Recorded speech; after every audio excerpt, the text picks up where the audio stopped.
नमस्कार, मी आहे बारामती तालुक्यातल्या माळेगावमध्ये. मला तुम्हाला दोन गोष्टी सांगायच्यात, दोन घटना महत्त्वाच्या सांगायच्यात.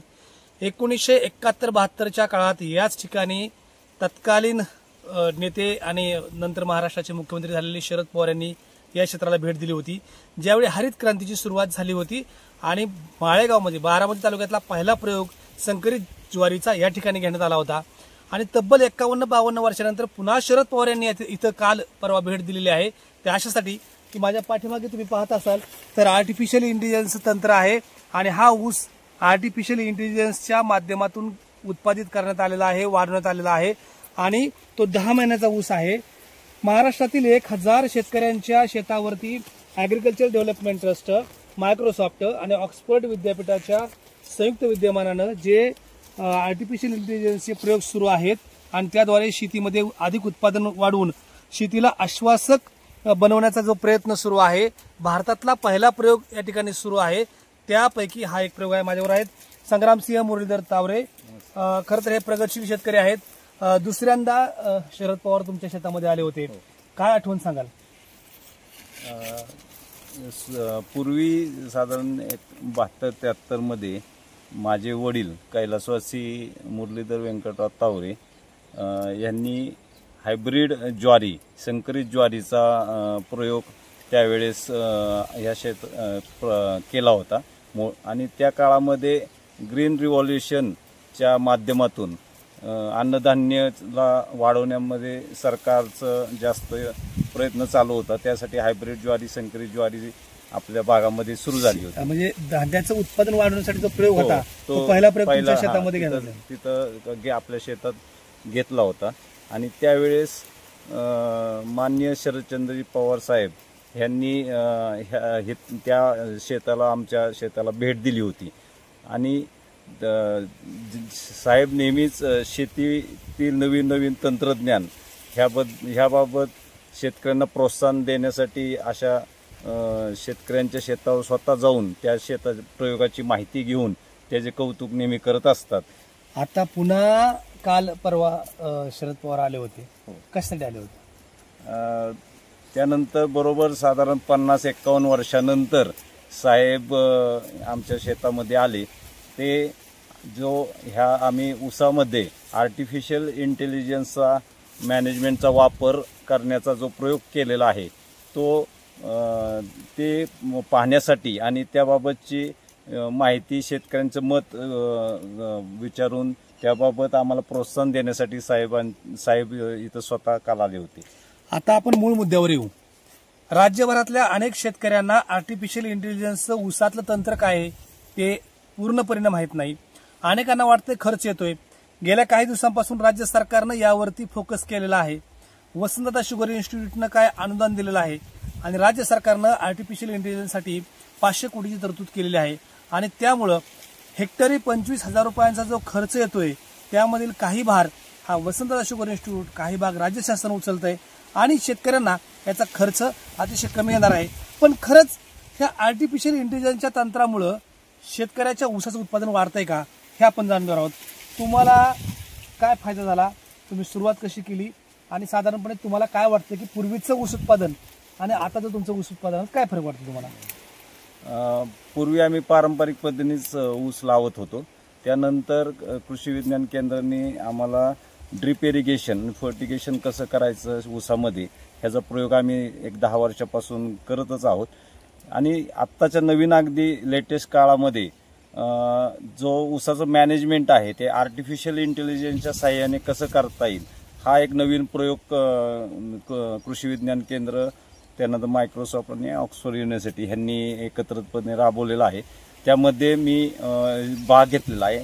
आणि हा आता 2 एकरचा एक माझा प्लॉट ह्यासाठी दिलेला आहे. आणि ह्या 2 एकरच्या प्लॉटमध्ये जे सुरुवाती लागवडीच्या पासून ते शेवटपर्यंत आर्टिफिशियल इंटेलिजन्सच्या माध्यमातून मॅनेजमेंट करण्याचं जी पद्धत आहे ते आम्ही कृषी विज्ञान केंद्राच्या सहाय्याने मार्गदर्शनाखाली राबवत आहोत. तिकडं तुम्ही पाहिल्यानंतर एक युनिट आर्टिफिशियल जे वेदर स्टेशन्स याला म्हणतात ते हे युनिट आता इथं बसवलेलं आहे. आणि ह्याच्या माध्यमातून जे काही पाण्याचे जमिनीतलं पाणी पाणी किंवा जमिनीतलं पाणी, आर्द्रता तापमान, बाकीचे जे ॲटमॉस्फेरिक ज्या कंडिशन्स लागतात त्या सर्व इथं सेन्स होतात आणि सॅटेलाइटच्या थ्रू त्यांच्या वॉर रूममध्ये ॲनालिसिससाठी जातात आणि तिथून आम्हाला विश्लेषण केलेली माहिती म्हणजे पाणी किती द्यायचं किंवा खतं कशी द्यायची हे आमच्या मोबाईलला ती माहिती आम्हाला मिळते आणि त्यानुसार आम्ही मॅनेजमेंट ह्याच्यात करत असतो. आता हा जो ऊस आहे तो किती महिन्याचा आहे, किती कांड्यावरती आहे आता, आणि पलीकडच्या बाजूला तोडलेला आहे ऊस, तर काय तुम्हाला जाणवतंय नेमकं? हा ऊस 15/8 दिनांक 15/8/24 हा ऊस लावलेला आहे. म्हणजे मागील वर्षी ऑगस्ट महिन्यात 11 महिन्याचा 10 महिन्याचा साधारण 10-10.5 महिन्याचा हा ऊस आहे. आणि जे काही आमचं जे नेहमीचं पारंपरिक पद्धतीने जे ऊस असतो त्याच्यामध्ये आम्हाला साधारण ह्या दिवसामध्ये 17 ते 18 कांड्या आम्हाला ज्या ऊसाचे पेरं मिळतात. तर हा जो आर्टिफिशियल इंटेलिजन्सचा ऊस आहे तो मात्र आम्हाला आता साधारण 25 ते 28 कांड्यापर्यंत ऊस वाढलेला आहे. म्हणजे नेहमीच्या ऊसापेक्षा 1.5 ऊसाची उंची आणि पेरांची संख्या आणि लांबी ही वाढलेली आहे. त्याच्यामुळं ह्याची उंची जास्त वाढली आणि वाढ चांगली आहे, जाडी पण चांगली आहे. आणि ह्याच्यामध्ये रोपाची लागवड केलेली आहे. ह्याला मध्ये सुरुवातीला म्हणजे ह्यात एक कंडिशन आहेच त्यांची की रोपाची लागवड करावी लागते, कारण रोपाची लागवड केल्या तर नियंत्रित फुटवे मिळतात. त्याच्यामध्ये साधारण 1 एकरामध्ये 4,200 ते 4,500 पर्यंत रोपं बसतात. त्यानंतर एका रोपाला 8 ते 10 फुटवे आपण मेंटेन करतो.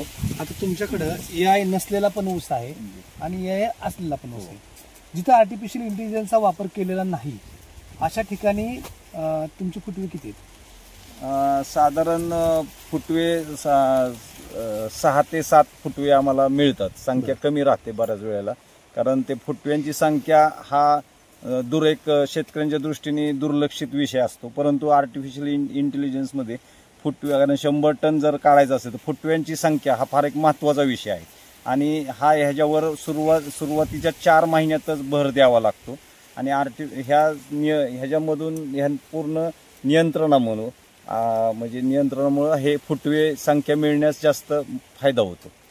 मला एक सांगा, आता जर ढोबळमानानं बघायला गेलं तर साधारणपणे कशी स्थिती तुम्हाला, म्हणजे बियाणं तोडायसाठी ह्याचा कसा वापर झालाय एक भाग, आणि बियाण्याच्या बाबतीत तुम्हाला काय फरक जाणवलाय?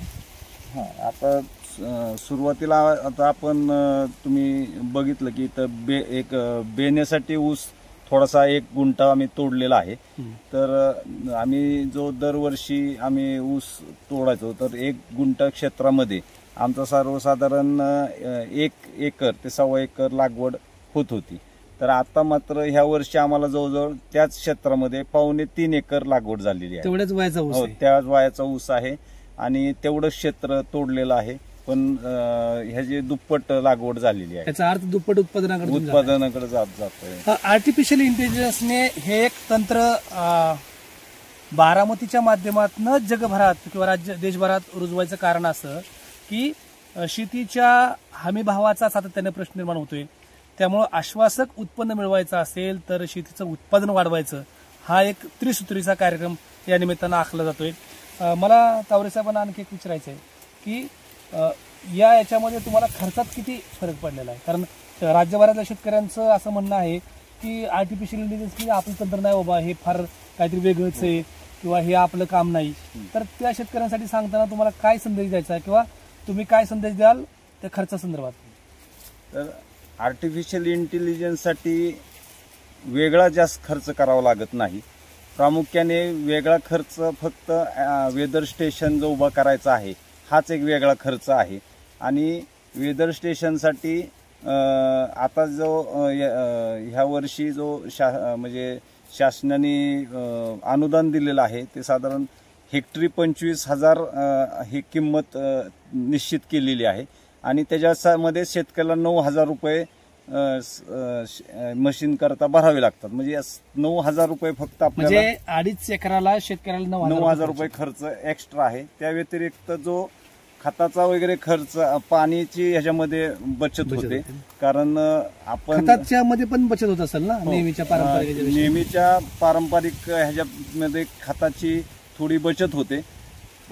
परंतु ह्याच्यामध्ये उत्पादन मात्र 30 ते 35% वाढ होते. म्हणजे आता आमचं जे आत्ताचे वाढ बघितल्यानंतर साधारण 30 ते 35% वाढ आहे. आणि ती ग्रोथ जर धरली तर बराच फायदा ह्याच्यामध्ये होतो. म्हणजे तुम्ही ऊस शेती किती वर्षापासून करताय? तसं आम्ही गेली 4-5 2-3 पिढ्या आमचा ऊसाचाच व्यवसाय आहे. आणि मी वैयक्तिक 35 वर्ष झालं ऊस लागवड करत आहे. तुम्हाला वैयक्तिक काय वाटतं की एआयचं तंत्र हे शेतकऱ्यांसाठी फायदेशीर राहील की डोकेदुखी ठरणार?